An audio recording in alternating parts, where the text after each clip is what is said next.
Halo, assalamualaikum warahmatullahi wabarakatuh. Kita jumpa lagi bersama saya Agung. Dalam video pembelajar kali ini, kita sedikit membahas tentang persyaratan KPR. Nah, kadang dalam persyaratan KPR, marketing itu biasanya menganggap sepele ya, persyaratan umum. Nah, padahal itu kan persyaratan tuh riskan sebenarnya. Salah sedikit reject. Nah, untuk yang pertama persyaratan umum KTP, KK, NPWP, BPJS. Nah, itu udah mutlak tuh. Nah, kita cek dulu nih KTP dengan KK sesuai enggak. Nah, kadang marketing itu nggak tahu.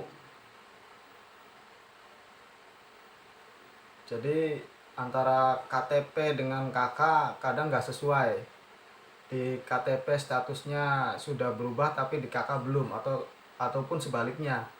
Nah, ini kadang bisa menjadi penghambat ya.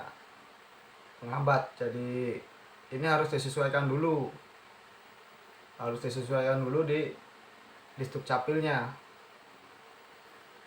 Nah, terus juga KTP kita lihat dulu nih KTP domisilinya di mana orangnya.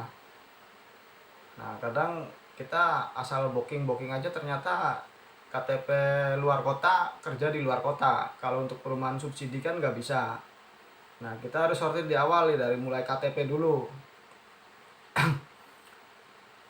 Nah, dari KTP kan misalkan yang jadi persyaratan bank itu kan KTP Cirebon, kerja di Cirebon bisa. KTP Cirebon, kerja di luar bisa. KTP luar, kerja di Cirebon bisa. Yang penting ada potensi untuk dihuni rumah tersebut, untuk perumahan KPR subsidi ya. Nah, terus untuk NPWP. NPWP kita lihat dulu nih NPWP-nya udah setahun apa belum. Apabila NPWP tersebut sudah 1 tahun lebih, otomatis harus dilampirkan yang namanya SPT tahunan. Nah, pelaporan pajak tahunan nih. Nah, apabila NPWP-nya belum 1 tahun, kita bisa melampirkan SKT-nya, surat keterangan terdaftar NPWP. Nah, biasanya itu ada di email pada saat dia bikin NPWP. Terus yang berikutnya, yang kedua, foto 3x4. Umum ini sih 3x4. Terus yang ketiga, surat keterangan belum nikah. Apabila si konsumen tersebut belum menikah, dan apabila si konsumen tersebut sudah menikah, itu nanti bisa diminta surat keterangan kalau misalkan pasangannya tidak bekerja. Surat keterangan tidak bekerja dari desa. Sama itu, surat keterangan belum nikah juga sama dari desa. Nah, untuk yang karyawan, kalau untuk yang wirausaha, dia minta ke desa surat keterangan surat keterangan usaha. Nah, surat keterangan usaha itu dari desa. Kalau yang wirausaha ya paling enggak minimal sudah jalan 3 tahun. 3 tahun itu pun usahanya sudah punya nama, sudah dikenal lah, sudah berpenghasilan lumayan. Terus yang berikutnya, yang keempat, buku tabungan. Nah, kalau buku tabungan bisa dibikinnya setelah di ACC juga bisa, asalkan pada saat di ACC kasih tahu ke konsumen agar segera membuat rekening tabungan KPR-nya. Terus yang berikutnya itu slip gaji. Nah, slip gaji itu sebenarnya riskan banget yang namanya slip gaji untuk karyawan. Nah, kalau slip gaji paling tidak itu sepertiganya dari angsuran.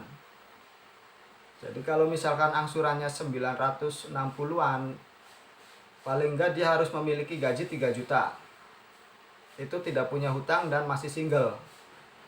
Apabila dia punya hutang atau sudah berkeluarga, otomatis ada penambahan biaya hidup. Otomatis slip gaji dia harus di atas 4 juta.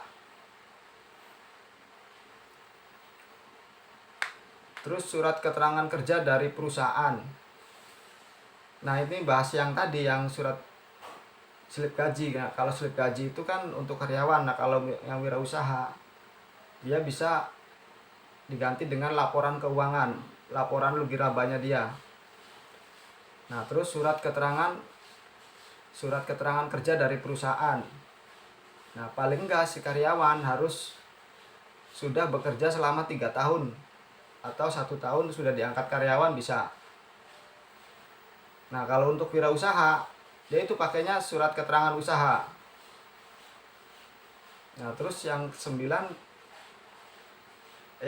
ya. Yang ke-8 rekening koran. Rekening koran 3 bulan terakhir atau 3 bulan yang terbaru. Nah, ini wajib dilampirin. Apabila rekening koran tersebut tidak ada masuk gajinya tidak masuk ke rekening koran, otomatis dia harus meminta surat keterangan kerjanya dilampirin bahwa dia menerima gaji cash. Nah, terus yang berikutnya 9, foto tempat kerja. Nah, foto tempat kerja tinggal si konsumen tinggal foto terus kirim by WA atau enggak denah juga sama, denah diminta denah. Nah, tinggal Sherlock terus kirim ke by WA lagi ke marketingnya. Terus untuk materai, nah untuk materai ya kita berbeda-beda ya. Kalau beda bank itu biasanya materainya juga beda. Ada yang 20, ada yang 23, ada yang 15, jadi beda-beda ya. Nah, mungkin itu aja penjelasan dari saya tentang syarat KPR. Sekian, terima kasih. Wassalamualaikum warahmatullahi wabarakatuh.